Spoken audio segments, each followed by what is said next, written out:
To the great one on this suddenly great big old mess. Constitutional scholar Mark Levin on a White House out of control and now out of options. Mark, what now? Well, you know, here's the problem, Neil. The doctor's right. You have a complete breakdown of our constitutional system. Neither House of Congress even read this bill, not any member in Congress. You had one-party control at the time for a short 2-year period. Winds up in the Supreme Court. It votes 5-4 with Justice Roberts making the most outrageous claims in his decision. So we have what is now an unconstitutional law imposed on the American people, 2,700 pages, 20,000 pages in regulations, affecting every single human being in this country, 1/6 of the economy. None of these people read it. None of them understand it. We don't understand it. The businesses that are supposed to implement it don't understand it. But their accountants tell them you're going to have to lay people off. You're going to have to drop them from full-time to part-time. You're going to have to get rid of your health care plans altogether, perhaps. These people are going to go on state exchanges. Nobody knows what a state exchange is. This country is now in turmoil as a result of this. And so what does Obama do? He says, well, let's put it off a year so we can get more Democrats elected to the House of Representatives. Well, This I'll tell is you a what, it disgrace. had a weird effect in the abbreviated trading session we had today, if you don't mind my getting back to my wonky world, but it does illustrate a point, Mark. A lot of healthcare-related stocks were up on the notion, maybe a misplaced one, on the notion that this delay means this thing is falling apart and the onerous cost to them might not appear. What do you make of that argument that this isn't just delayed, this just might be done? Well, you know, if I follow the stock market, I'd probably wind up climbing to the roof and jumping off because nobody really understands what goes on there. You careful, do, I don't. Careful, Mark. I pretend that I do. It's your career. Play with me. Exactly. There you go. But let me tell you this. No, this thing is not going to die by itself. These staters have been pushing this for a century. And they rammed it through when they had one-party rule in Washington and controlled all the elected branches. They rammed it through the Supreme Court. Even John Roberts bent over for this. And so they're not going to give this up lightly, and they don't really care if it works. They're trying to push it through an election cycle, which is the only reason they pulled back on it. And as soon as this election cycle's over, if the Republicans in the House of Representatives don't use the power of the purse, which is in the House of Representatives, to try and strike a severe blow against this, they're going to be right back the next year pushing this claptrap. We should explain, and you know this inside and out, Mark, but I'll explain what the cynical benefit would be of delaying this. A lot of companies say in order to be forced to comply and provide health care coverage for their workers, they're going to have to lay off a lot of workers. So right before the midterm, you could conceivably have a lot of layoffs because of the demands required by this health care law. So you could understand, to your point, why you and so many others are saying it is in the administration's interest, certainly ahead of the midterms, not to force that provision so soon because you'd be looking at layoffs right around the midterms. Now, what happens after that? Well, exactly. Well, here's what was coming. What was coming was suddenly tens of millions of people who don't pay attention to what's going on in politics in Washington. We're going to find their premiums dropped, or the price of their premiums going up, or drop from health care, or dropped from full-time jobs, or fired altogether, thrown into these state exchanges, not knowing where to go. This affects families and people and individuals and so forth. And then they were going to say, okay, who the hell now is my congressman and my senator, and who the hell did this? Finally, they're going to wake up because it affects them directly. It's not theoretical. It's not academic. It's reality. What happens after this? The Democrats are going to try and muscle through this, play rope-a-dope, and then after the midterm election cycle, they're going to continue to implement it because they do not want to turn back.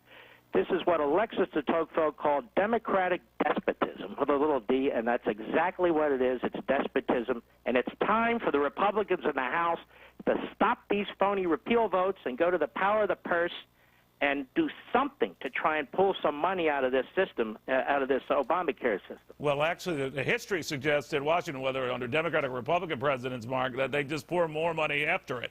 And the President Bush's Medicare drug prescription plan, which went exponentially higher, cost hundreds of billions more than he had originally hoped. Medicare itself, that started as a $65 million program, now a $1 trillion program. So history suggests if at first you don't succeed, throw more money into it to fail at least more appreciably. Well, you're exactly right, but I would warn both parties. I know the Republicans think they have an advantage here. You don't.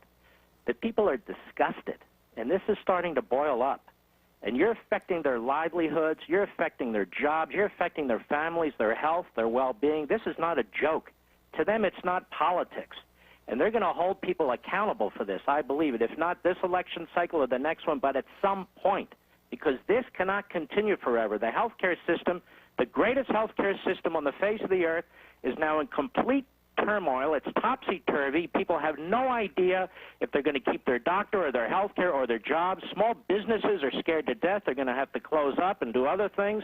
This is what Congress and the President and the Supreme Court have done to the people. But, you know, it's interesting. You talk about you're keeping your doctor and all of that, and you're a lawyer and a good one at that, and I'm not, but I watch a lot of law shows. As long as you're not a defendant, you're fine. But I will say this, Mark. You know, the president, when he said you can keep your doctor, he astutely pointed out nothing more than that it didn't mean that you were going to pay a hell of a lot more to keep that doctor. And that is looking more and more likely in a best-case scenario here. So the administration pitching as it is, the NFL, the NBA, now librarians were told of the virtues and benefits of health care, to reach young people who aren't signing up, apparently, or jazzed by this. Are they just selling a lemon, and is that what's going to hit people, or are people that hip to this?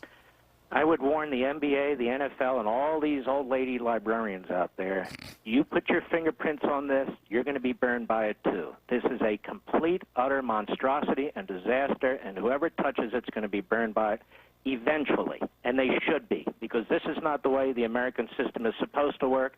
This is utterly unconstitutional and absolutely contemptuous. Okay, so think about where we stand, Mark, stepping back from this to bring people up to speed. You have a key provision of this that requires our bosses to provide health care coverage for us delayed a year. You have a majority of young people who are not going to sign up for this, so the underpinnings and the financial support to help geezers like maybe you and me, they're not there. And those, the 10% or so of uninsured for whom we upended this system, for the 90% of us who were happy with our coverage and by and large accepted it, now don't want to sign up for this. Lower wage Americans who are going to be the direct beneficiaries of this say it's still too costly for them. This thing is in a meltdown. It's in a meltdown, but that won't stop Obama and the Democrat Party, who hope to muscle through this next election. Look, 30 million people, remember they kept saying 50 million people didn't have health care. Well, under this, 30 million won't. Who's going to pay the most? The young people in this country who need it the least. They're pulling money out of Medicare to help fund this thing. They got consultants earning $200,000 a year. They've already blown tens of billions of dollars on this. I'm telling you something, Neil. This is the worst piece of legislation, if not ever, in modern American history. The way this was passed was outrageous. It is utterly unconstitutional. And what I'm trying to tell you is I don't know how this is going to end up. But whatever party stands up and tries to deal with this effectively will be a successful party, and the other party is going to be punished. The American people, this isn't going to be Republican-Democrat. And by the way, all this talk about class warfare and the rich, the people who get hurt the most from this are your employees, your blue-collar employees, your white-collar employees, working stiffs who go into the office or who go out to the oil patch and they're working and they just assume they're going to be having their health care and so forth, and the president will have taken it away from them. Amazing. Mark Levin, thank you very, very much. Always good hearing you, seeing you. God bless, brother.